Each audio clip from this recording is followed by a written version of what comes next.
Hello, my diamonds, my TikTokers, and my beautiful Hershey Kisses, and my Teletubbies. Yes, I have so many terms and names of endearment for you. This is a hypothetical question. Let's just say that I'm Oprah Winfrey. I'm not a millionaire, I'm a multi-millionaire. And I'm with a partner who he's trying to start a project or he's trying to get something up and running. Now, keep in mind, and this is not even me being Oprah. I'm just saying about Sheila True Love. To me, let me tell you what money is to me. Money to me is paper. I don't care that much about it. Not really. That's why I'm so generous. My moon is in Leo. Leos are very generous people. My Venus is in Pisces. When we love deeply. You know, that suicidal type thing where if you break my heart, I can really commit Harry Carey. You know, that's how deeply I love. Now, back to the main point. If my partner was to say that they needed money, this is a man, keep in mind, a man, I'm the woman. And he asked me for money. First thing, I don't give men money. I will loan it to you depending on the circumstance. And usually, considering I'm not a multimillionaire, I will loan you money up to $50. Okay? Because I recently had an experience with my ex who got caught out there for a minute and he needed money just to put gas in his car. Did I give it to him? Yes, I did. Why did I give it to him? Because this was a man who was like on his spiritual journey and he fell off. He messed up. People mess up. It happens. And because he didn't lie to me, he explained the whole situation to me. So I let him know I don't give men money. I just don't. But I would loan it to you. So I loaned him $20. Will he pay me back? That remains to be seen. Am I sweating the small stuff? No, I'm not. It was just $20, for God's sake. Now, if I were a woman who's a multimillionaire or even a millionaire, let's just say I'm a thousandaire, I have more than he does.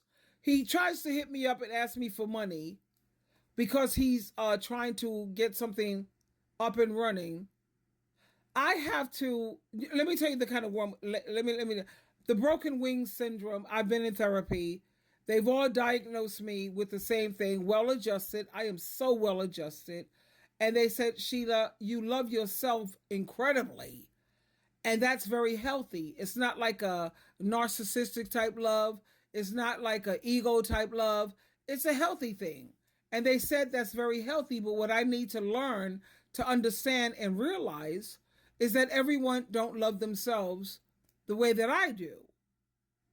So I explained, you know, when you with your therapist, and I was in therapy for 18 months. 18 months, right? I either go once a month or twice a month, depending on what I was going through. And each of these therapists, and I don't do social workers, I don't do counselors, I don't do coaches, I do psychiatrists and psychologists because they have a PhD behind their name, and I don't want to be misdiagnosed.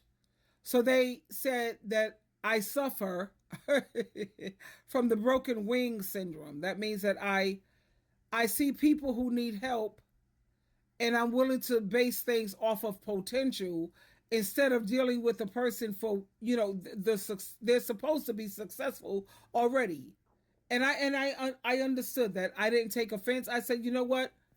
After I prayed about it for a minute, I'm gonna stay that type of woman who suffers from the broken wing syndrome. That means I help people who need help.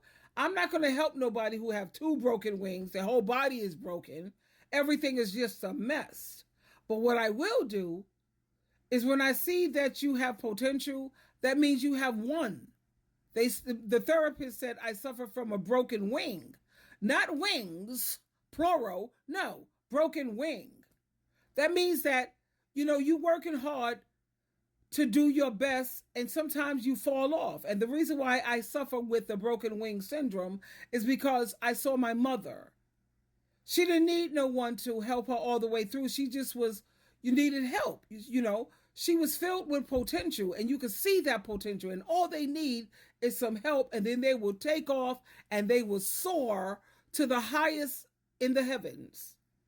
And I also was a person who, I don't need you to do everything for me, but sometimes I fell off and I needed help. That's all I needed. And potential, honey, I'm nothing but walking potential. It is what it is.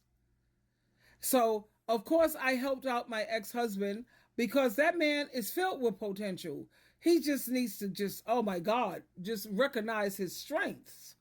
When he had me as his wife, he did so well. He had money in the bank. He had a bank account. He had a car. He had everything. He cheated. He did cutthroat on me, stabbed me in my back with betrayal.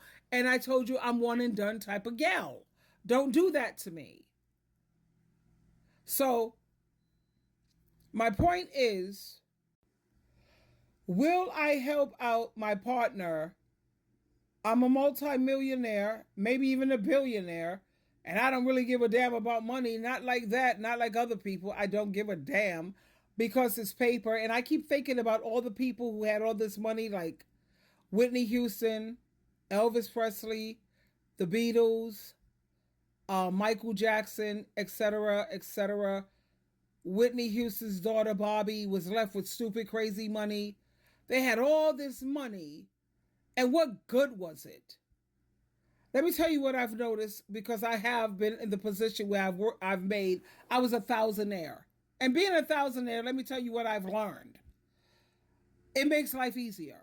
I'm not going to lie. It just makes life easier, but it's just empty when you don't have anyone to share it with. And when you don't have anyone to, use it to help people. What did Jesus Christ say when it came to the 10 commandments? We're not under all of that. Jesus Christ said, I came to this earth, and I'm going to tell you something. Jesus said, I'm leaving you with 2 commandments, just 2. The main ones is to love God with all your heart, soul, mind, and strength. And what was the second one? To love each other. Now let's think about that word love. Love is an action word. People could sit around here and talk about how much they love you, and I love you with a bunch of words. I don't care about no damn words, man. I'm sitting up here hurting financially. You're in a position where you can help me, and you don't.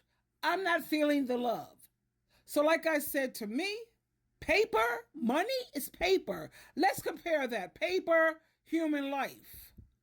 The sanctity, the beauty of life, the way God and Christ created us. That's amazing. That will always supersede over some goddamn paper. So I said, look, let me pray about it. I said, now keep in mind, I'm this billionaire, millionaire. You come to me for money. As I'm not giving no man money. I'm not going to do that because that emasculates them. They don't want to admit it. I will loan it to you, though. I will loan it to you, and you're going to have to pay me interest. And I'll draw up the documents, because with a man, he has ego, and you have to let a man figure things out. And trust me when I tell you, I've learned, sweetheart, do not give men money. No, we're going to make a business deal out of this. And if you're not going to give me at least 7 days, and I always use the number 7 because in the Bible, 7, it's the number that's the divine perfection number. So give me 7 days to pray about it, and I'll probably get back to you before 7 days. Is that okay? And if he's like, I got to do this right now, and you're in such a rush, well, I'm sorry, I can't help you. I'm not going to do that. And I don't believe in emasculating men. When a man's money is not right, his mind is not right. And when his mind is not right, he's not going to treat you right. So let a man be a man. Women, stop emasculating these men. Do not give men money. You want to do a loan? Get the paperwork up, baby. Make him sign documents if you really want to help him out.